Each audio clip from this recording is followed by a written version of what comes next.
Welcome back. Legal experts over the weekend were sounding alarm bells after White House Deputy Chief of Staff Stephen Miller suggested that the Trump administration was, quote, looking at moving to unilaterally suspend the writ of habeas corpus for undocumented immigrants. Habeas is a bedrock protection granting anyone detained in the U.S. the right to have their case heard before a judge. Now, legal experts have asserted that the president does not have the ability to unilaterally suspend habeas corpus and that authority lies with Congress. Joining me now is NOTUS politics reporter Reese Gorman, Emerge President Ashanti Gholar, and President and Executive Editor of the Daily Signal, Rob Bluey. A lot of ground to cover here coming out of the weekend, guys. Let's start, Reese, if we can, with this sort of float, I guess, from Stephen Miller. Does it feel like the White House is sort of testing the waters on this idea at this point? How much stock should we really put into this idea of suspending habeas? I mean, there definitely, as we've seen throughout this administration, there definitely should be stock putting just about everything they're saying. But, I mean, members of Congress, especially behind closed doors and in private, are saying that they do think that they are the ones that have the power to kind of suspend this, not necessarily that the president has unilateral authority. As we've seen, I mean, a lot of they don't publicly say this. There's a handful of members who have publicly kind of disputed stuff the president says, but a lot behind closed doors, a lot more will say this.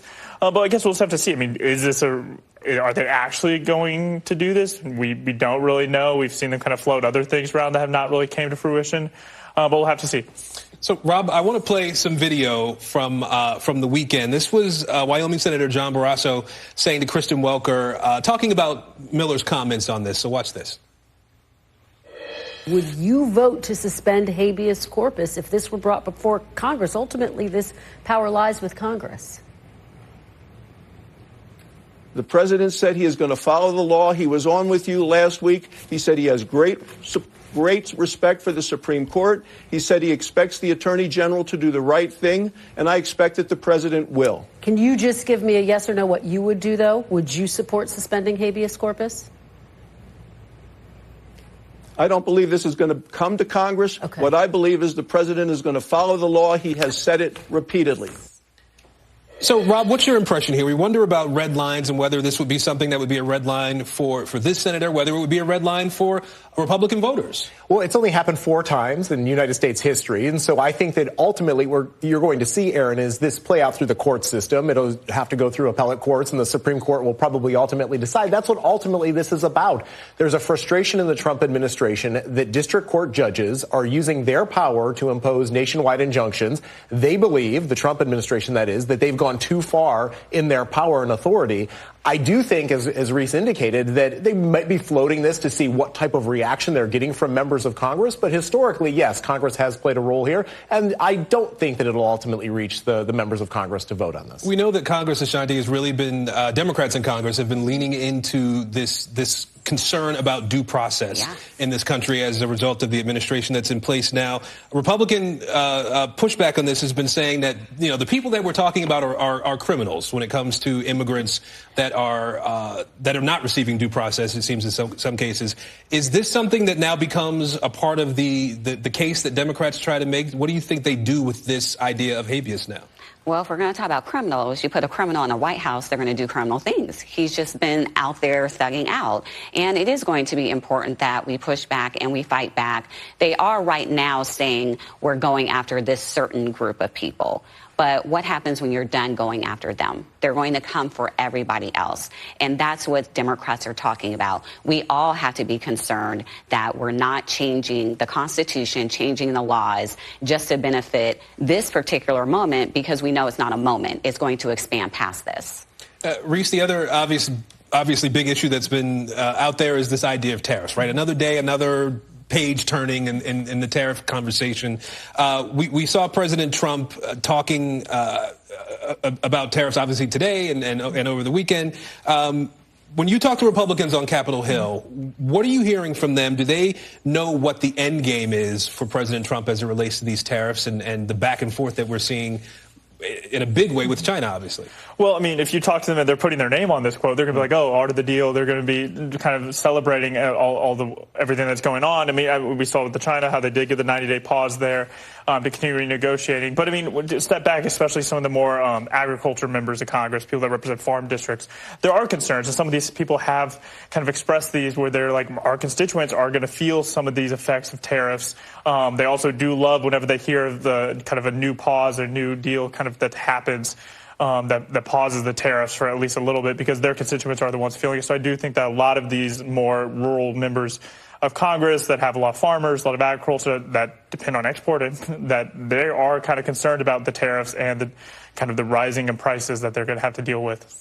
You know, Rob, we heard President Trump say that this was like the end of last month when he said that he would not lift tariffs on China unless there were some major concessions that the Chinese were going to make. At this point, the only thing that we can see in terms of concessions from China is the idea that they're going to continue talking.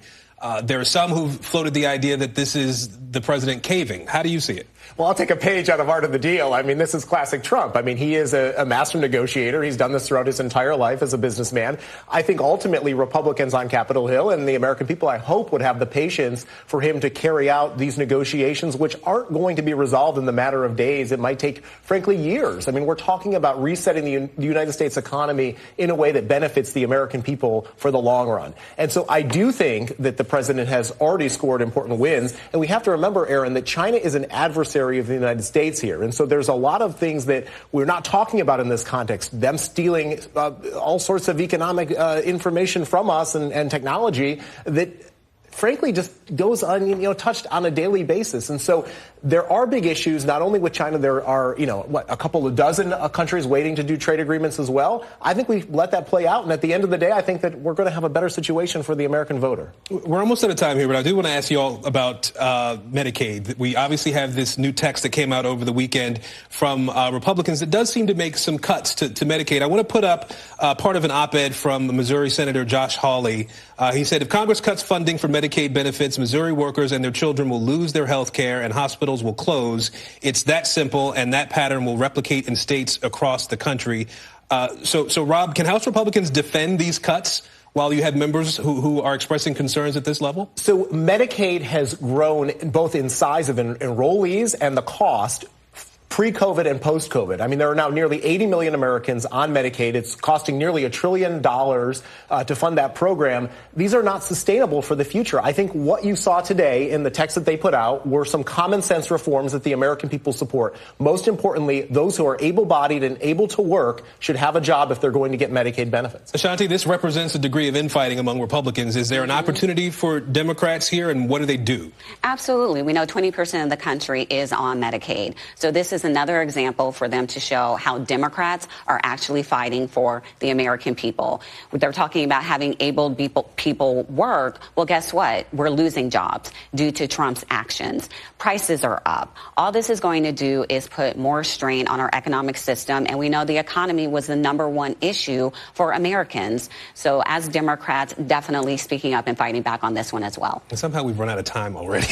I apologize. We just kind of blew right through this, but I appreciate you all being here. Reese, Rob, Ashanti, thank you all. And still